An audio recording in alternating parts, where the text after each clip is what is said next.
Welcome to The Straight Stitch, a podcast about sewing and other fiber arts. This is episode 134, and my name is Janet Szabo. I'll be your guide as we explore all things sewing.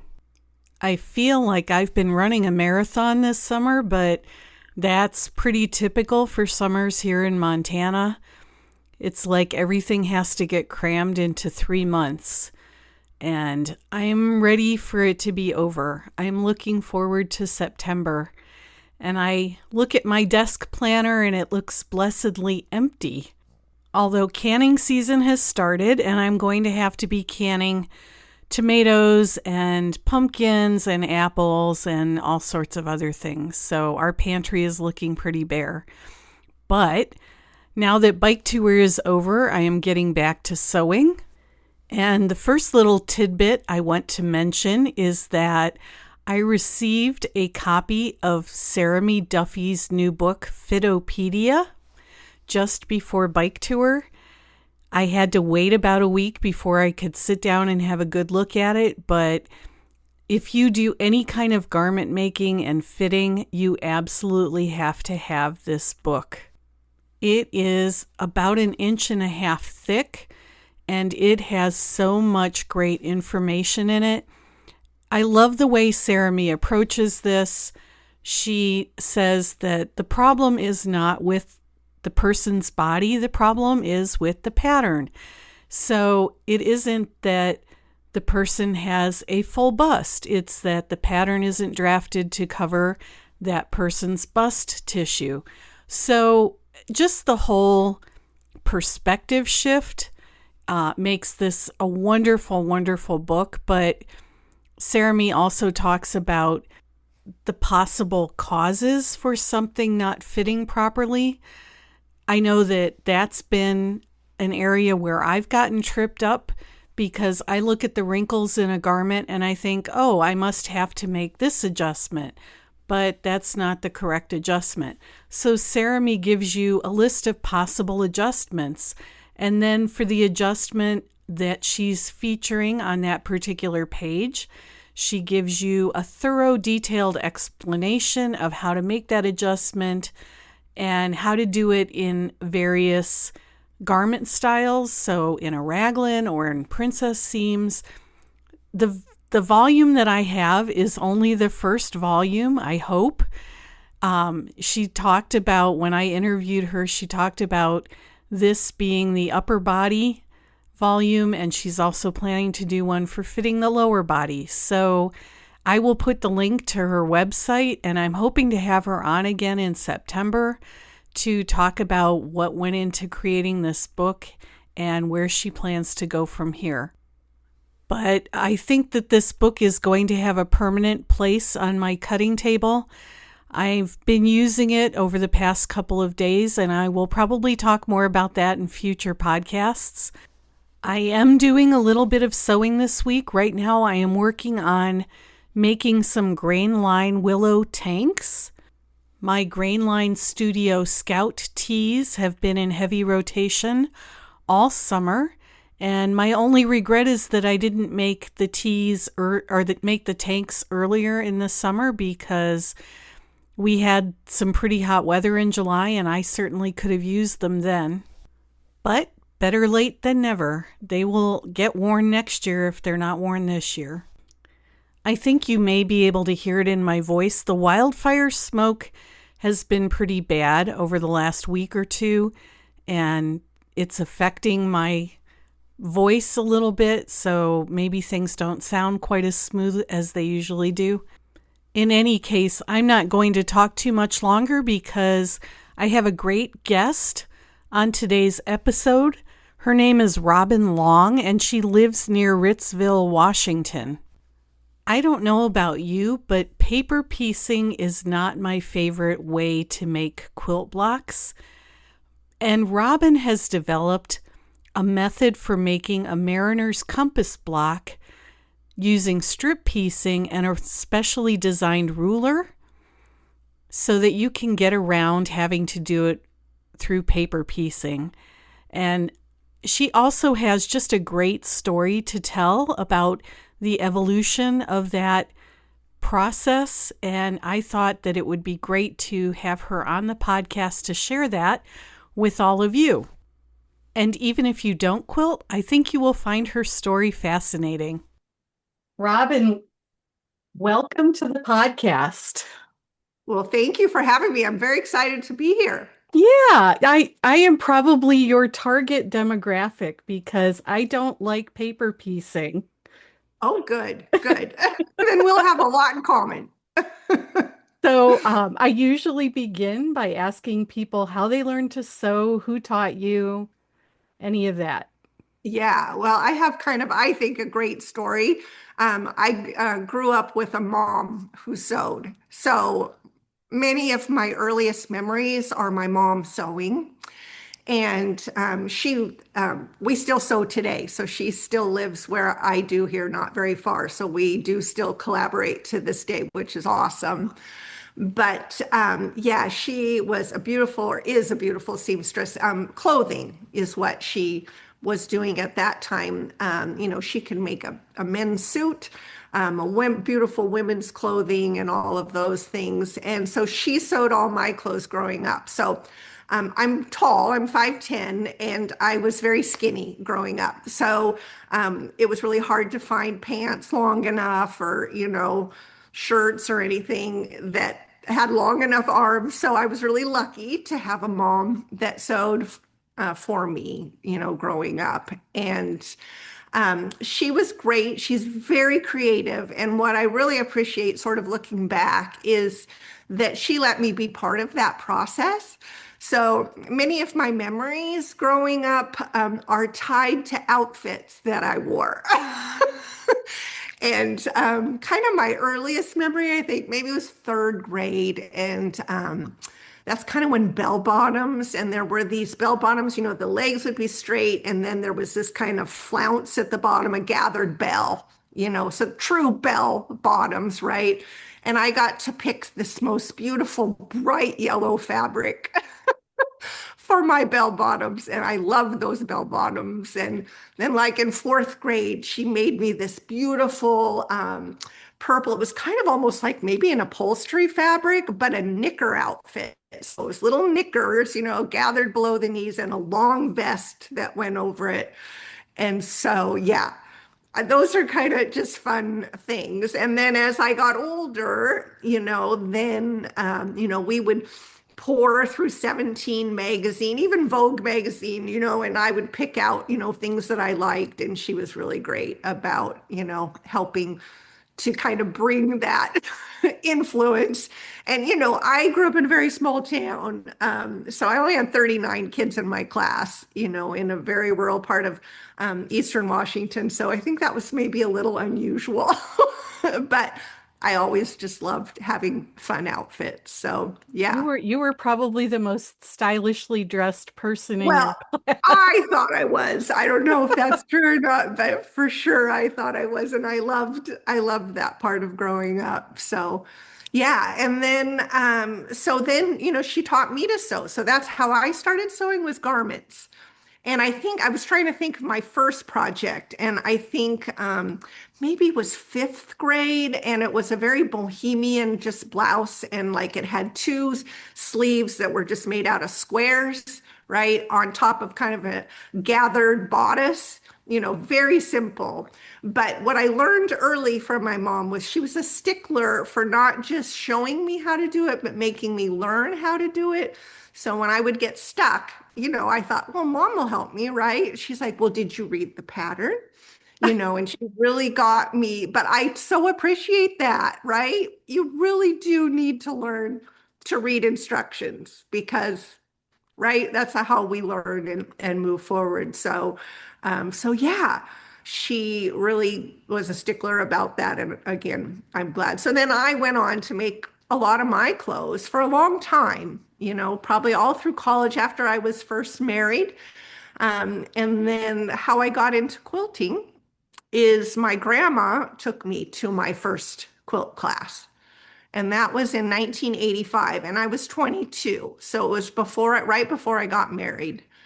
And she took me to my first quilt class at the Sewing Bee in Spokane, Washington, which is, kind of our big it's been around forever, obviously, because I started sewing there way back then. But because grandma, she sewed her clothes too growing up, but she got into quilting and before my mom did. And then, of course, got both of us into quilting. But I was really glad also that she took me to that first quilt class because I really do believe that it's good to have some good basics under your belt before start in. And I know you teach quilting as well. And when you get to classes, everybody's at different levels. And it's very hard sometimes, trying to get everybody on the same page. So I always, when people are starting, that want, and I can tell, like in a class, I always ask them, have you taken a beginner, just a 101, and I always encourage people to do that so that at least they get those basic skills under their belt before they move forward. 100%. Yeah. Yeah. Yeah, yeah, So, yeah. did you fall in love with quilting immediately? Well, I did. I mean, I liked the precision of it, right? And I liked being able to put colors and things together. I mean, I've always, I guess, from growing up with my mom, we're always at a fabric shop looking at fabrics and colors and putting things together. Um, Also, design at home. So my mom was really creative. We always had um, kind of a new bedroom every, couple of years. And, we would have fun also designing, wallpaper, or maybe it was just painting on the wall or, bringing in, a new bedspread or, I mean, nothing fancy, but just always, playing with color. So, Sure. Yeah. yeah, So, you developed this technique for making the mariner's compass, which right. looks so complicated. So, can you talk about that journey and how that developed? Yeah, definitely. So, I was recently married. I had taken my first quilt class, so I was making some quilts and things. And who I married became a submarine officer in the Navy. So we met at the University of Washington. My husband's from another small town in Eastern Washington. I tell people we both must have been looking for adventure because most kids went to this WSU, which is on the eastern side of the state, but we both defected and went to the University of Washington, and that's where we met. And then, of course, David was looking for more adventure, so he joined the Navy. And we had a great adventure in active duty for about 8 years. And so we were first stationed in Hawaii. And so he was gone out to sea a lot. And so I was sewing a lot, clothes and quilting. So I was just starting to play with color and stuff and learning, quilting. And then I thought, I would really like to make a mariner's compass quilt because I'd been playing with some rulers and things. And so if you wanted to make a mariner's compass quilt, and this would have been in the very late 80s, I can't really pinpoint the exact year, but anyway, I started looking at how you would make a mariner's compass. And so you have to go back to kind of think about what quilting was like back then. And really, paper piecing wasn't a thing then, but the only place I could find any information was Judy Matheson had a book about making mariner's compasses, and you would learn to draft the compass out. She would teach you in the book, and then you were supposed to cut out all those little pieces and then try to put them together again, right? And so I was like, I don't know about that. Because what also was happening in the late 80s was rotary cutting, right? Was coming into its heyday. There were all these fabulous rulers out on the market that I was playing with. And I kind of am a precision girl. I like, things to be precise. And there was a ruler called birangle ruler, and it just made elongated half square rectangles, triangles, I guess, in like four sizes. But I loved those kind of elongated pointy points. And as I'm making quilts using this method, I'm like, there must be a way to make a mariner's compass, right? Using a strip piecing method. So over the course of a summer between duty stations, I was home with my mom sewing and I just started playing, drafting. Found a spare piece of plexiglass and some graphic tape. And from what I drafted, I was able to make a very rudimentary ruler, but I was able with that ruler to use a strip piecing technique and to make some quilts. It just made blocks in two different sizes, but I can make 16 point, 32 point, split compass blocks, concentric circle. I mean, any block I really wanted to make. And so I did make a bunch of quilts, some smaller ones, some bigger ones. And then I was like, okay, so I've done that. Put that ruler away, right? And then what happens is life happens, right? So the next year, my daughter was born. Oh, wow. So Yeah. that's a whole another chapter. And then I also went into business with my mom. We opened a gift store. And we owned and operated that gift store for 16 years. And I did keep sewing during those 16 years, but it was a very busy time raising my daughter and running a gift store because it was just me and my mom. And we moved. It started in Ritzville, where I grew up, but then it moved over to Bremerton, Washington, to Silverdale, where my husband and I ended up living for about 30 years. And so we were at the Kitsap Mall there with our gift store. And again, I think back on, all of your experiences sort of lead you where you need to go in the future. And, running a gift store, of course, I got a great business background. We had a really great run, and I learned a lot of valuable business lessons. But um, uh, running the gift store, or I guess filling the gift store and decorating, and you're playing with color and you're telling stories, you're bringing products together, you're trying to explain a story for a customer who might want, to buy a beautiful thing. We sort of featured American made craft items, so jewelry, glass, wood, pottery, textiles, but we really carried things from all over the world, but tried to carry very high quality things while we were there. So yeah. So that was part of the journey of and then just being so busy, right? And then I got my daughter off to college finally, and then I started having a little more time on my hands, and we ended up closing the gift store. So we were done with that chapter. And so I kind of went back to quilting, which I think a lot of us do as we get a little bit older, especially if you grew up sewing and if you had quilted at all. And, of course, all that time I had been making quilts, for people who had babies or weddings or, but not on a regular basis. But I got that crazy ruler out one day and I thought, see if I can remember how that thing works. And I got obsessed with it. So I just started making any kind of block I could think of. And then being a little bit of an entrepreneur, obviously I owned a gift store. I thought, maybe this is something that could be a next chapter for me. And so it took me 2 full years to get it to market and to get it into a format that other people would be able to understand beyond me, right? So had to really refine the ruler. I started with designing the ruler, how I kind of went about it. So my husband's a nuclear engineer. So through the submarine force, he got all of that training, and that's what he did at the shipyard there in Bremerton.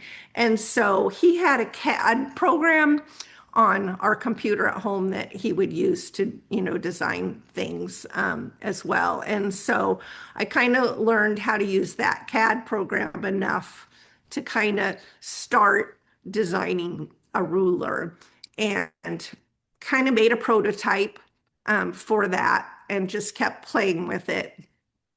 And yeah, it just kind of evolved from there. But then so as I started looking into, so then I decided, okay, if I'm gonna market this thing, I need to go to Quilt Market in Houston. I need to see what the market is. I need to make sure that this is something that's totally unique and all of that. So I did go to Houston and talk to a lot of people, and everybody was just very generous there, and just trying to explain what I was doing. And so I learned very quickly that I'm going to have to write a book, right? And a lot of the other things that go along with getting the rulers manufactured and all of that. So then part of the reason it took me 2 years, it wasn't so much designing the ruler, that kind of went more quickly, but it was learning the Adobe Illustrator and Sure. InDesign Yeah. and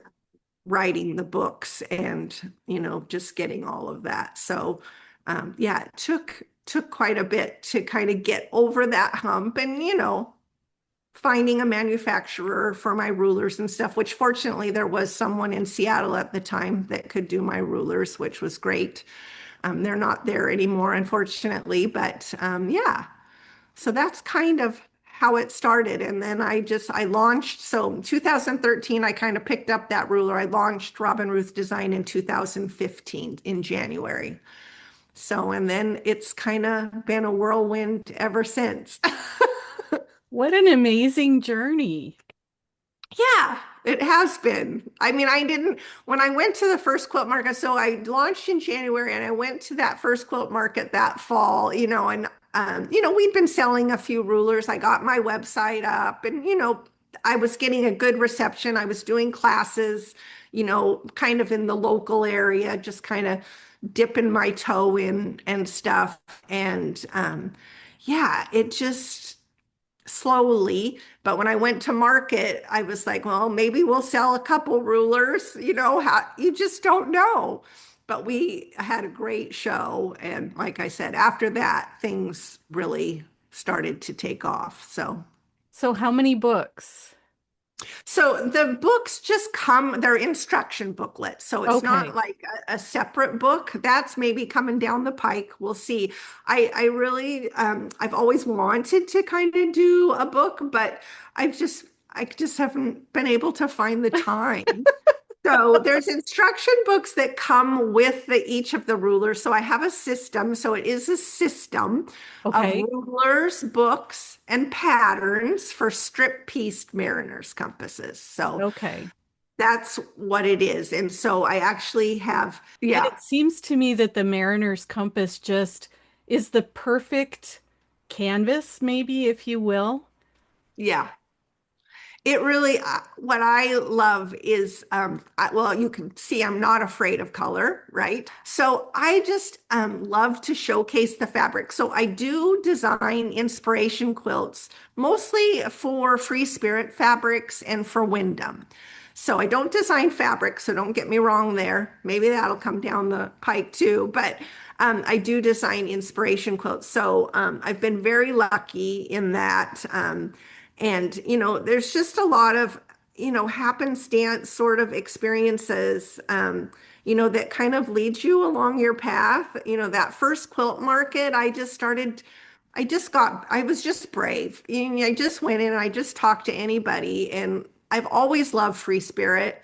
I just have loved, Kay Fassett and Amy Butler back in the day, and Anna Maria and Kathy Dowdy, all of these people, that I've just admired their work. So I thought, oh gosh, wonder if they would let me design quilts, So I just asked them, and then sure enough, yes, I can. And I did, and still am. So, but I get to now pick who I design, which fabrics, which collections and stuff. And my job for them is obviously to showcase the fabrics, which is it's kind of like a big puzzle for me in a way, is, bringing those fabrics. So I get the digital swatches from the fabric company. So not even real fabric, the digital swatches before they've even been applied to any fabric.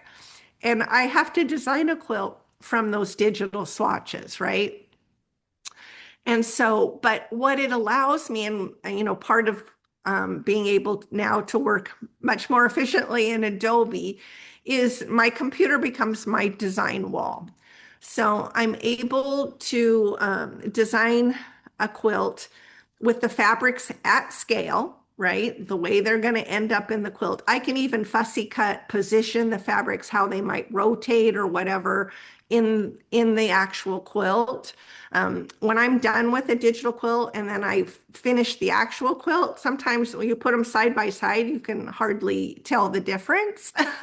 So, but what that allows me to do is to throw up fabric very quickly on my computer design wall, right? So I can see how colors play with each other.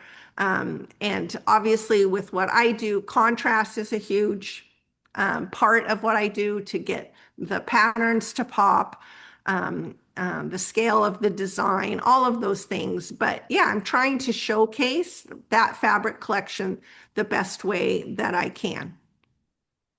I know that the listeners can't see it, but the one that's behind you, Yeah, which collection is that? Is that all one collection or is it? that's all one collection. It's Sally Kelly. It's called Sunshine, and Sally Kelly is a Wyndham designer. Yes. Okay. This one is one of my newest quilts. Yeah.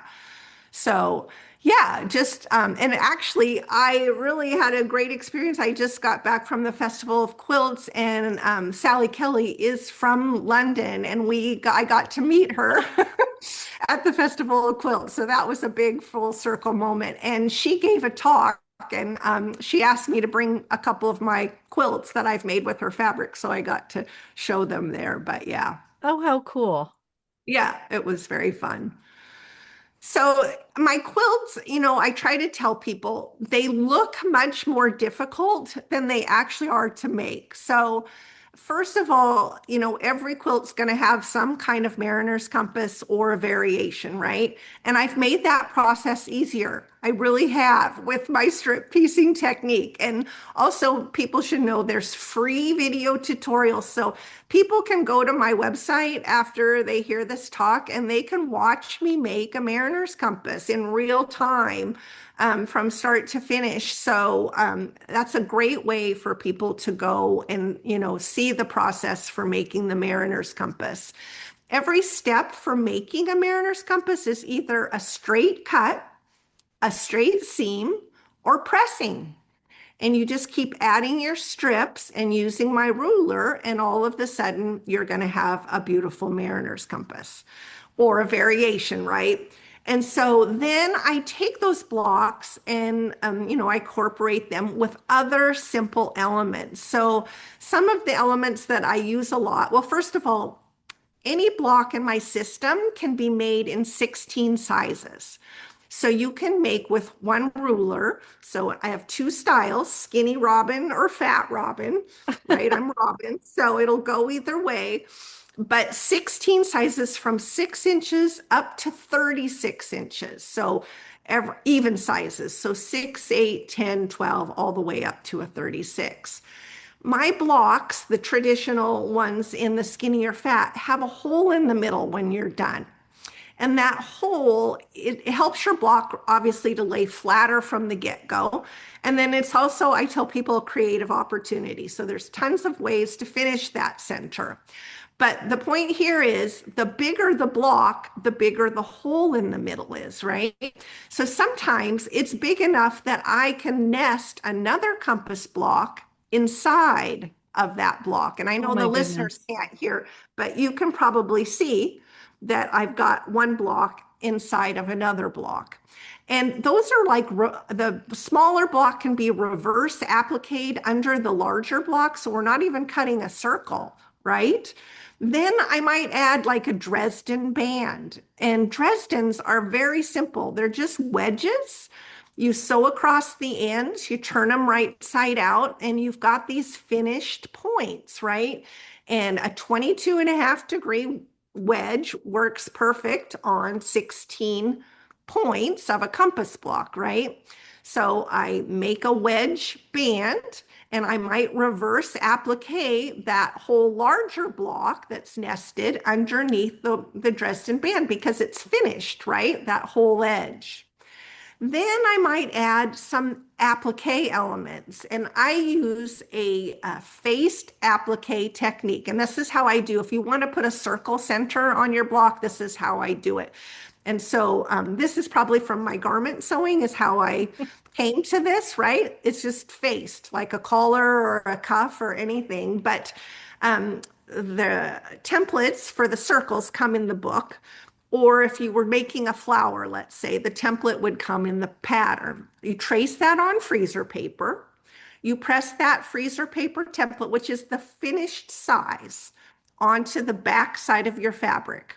And then I'm going to sandwich that with some kind of a facing. You can use another piece of fabric. I like to use a lightweight, non-fusible interfacing. And I use a Pellon P45. So it's available on my website if people are interested. And I only say that because I used to be able to get it at Joann's, right? And that's not there anymore. So I try to tell people I do make that available. But anyway, so that's sandwiched with the freezer paper. Then I go in, I sew around that freezer paper shape, whether it's a circle, a flower, a leaf. I sew as close to the freezer paper as I can without sewing on it. And that keeps your fabric nice and flat. So if you're going around a curve, it's not going to pucker on you or anything. You just sew all the way around it. Then we'll take that freezer paper off. We're going to trim neatly to about 1/8 of an inch. We would clip any inside curves. I don't clip the outside curves because sometimes that'll make a point in your outside curve, but I do the insides. And then I turn that piece right side out, press it from the back ever so slightly, pulling that facing to the back because we don't want to see the facing on the front, right? Now I have a stable shape that's going to remain that shape until I get it in my project. And then I just place it on whatever part of the quilt I need to, and I sew around it. And none of my applique is done by hand. It's all by machine. And I can do hand applique, and if people want to, they certainly can. But my whole thing is I'm bringing the mariner's compass into the 21st century. So I'm trying to get people to get their quilts done. So I either use like an edge stitch or maybe a hem stitch where it just grabs every few stitches. You could use a zigzag. People like to use decorative stitches. It's another place to add some creativity to your quilts.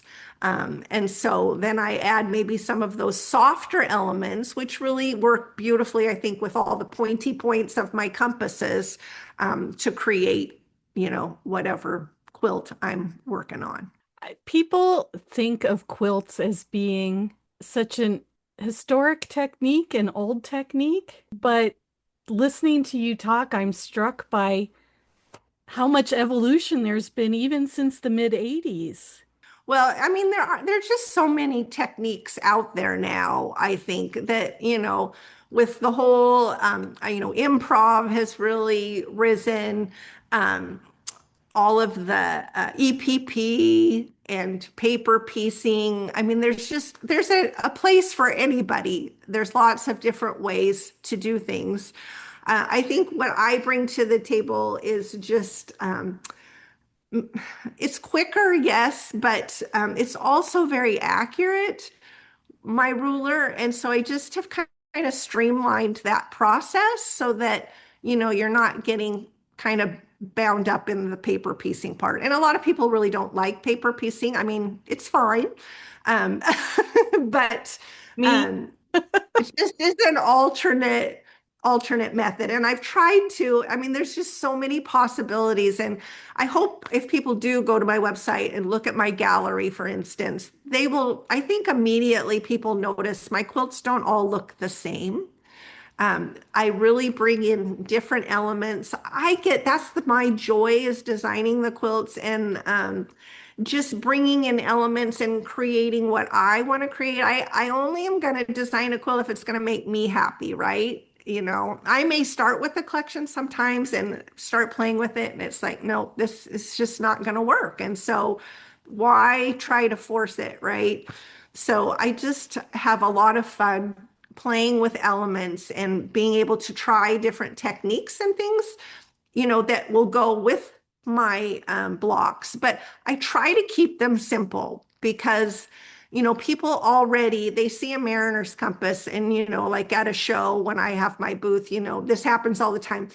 People will walk by and they just like almost shudder in fear, when they see like, oh, I can't do that. And then I coax them in and I show them how my ruler's like, they're like, oh, I think I could do that. So once I get people over that hump and actually get a ruler and, maybe cue up the video and try it, then they're like, oh, what was I waiting for? Right. So it's just gives them another way.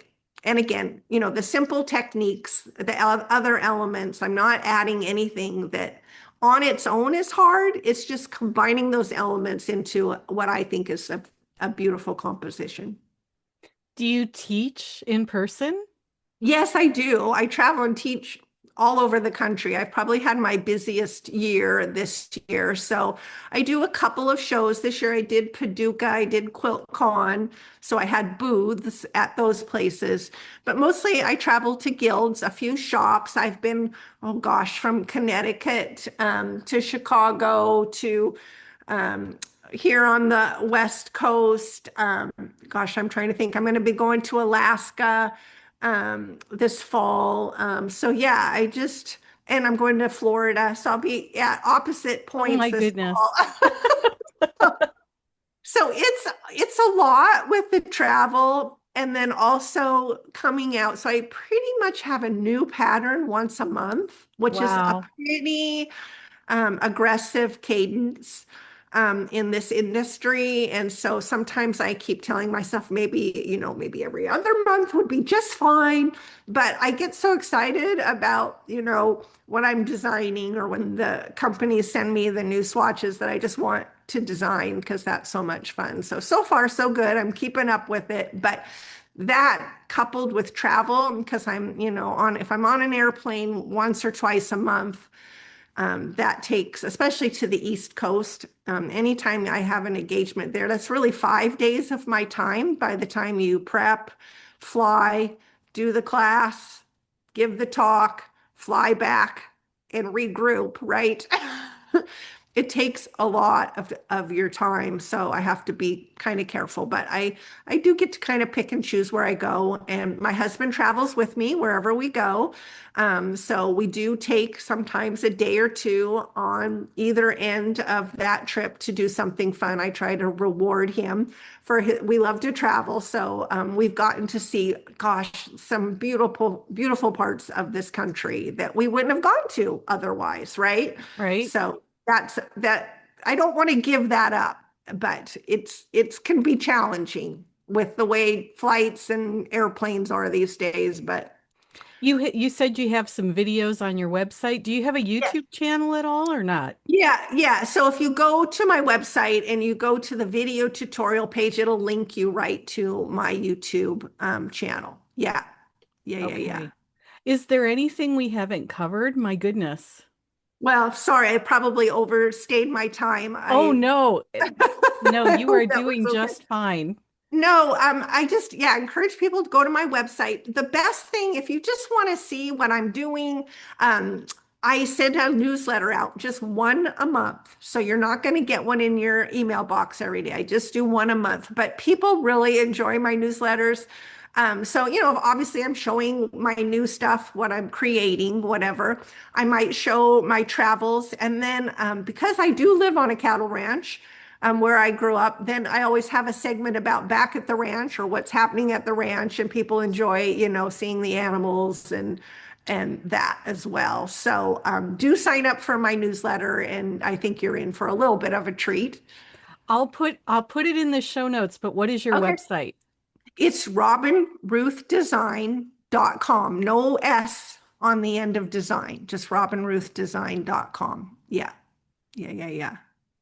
And you also have an open house every year, don't you? Yes, I'm glad you brought that up. I do. So the last 3 years, it's been in June. I might move it next year just because of the timing, but we'll see. Um, if you get my newsletter, you'll be the first to know. But yeah, so I opened my house, which my husband and I, when we moved back here, we built a barn dominium. So it's, about half barn. We live in about a third of it. And the other like quarter is my laundry room and shipping department, right? So, um, yeah, so we hang over 100 quilts in Wow. and around the barn dominium. I have a big porch and we hang them around the sides and the back. And this last year, people come from all over. I had somebody from Washington, D.C., Nebraska, California. I mean, it's just really fun to see where people come from. And I think, because maybe of my newsletter and seeing where I live, people are curious about that. And especially like the gal that came this year from Washington, D.C., she just, they just don't, you don't get that when you live in a big city. And so that was fun to share that. But yeah, I have a pop-up shop so people can shop. I give a couple of little lectures. This year I gave lectures about my design process, which I think people really enjoyed. We actually served food this year. My husband made big pots of chili and cornbread, and so we had lunch. And then the next day, I taught a workshop.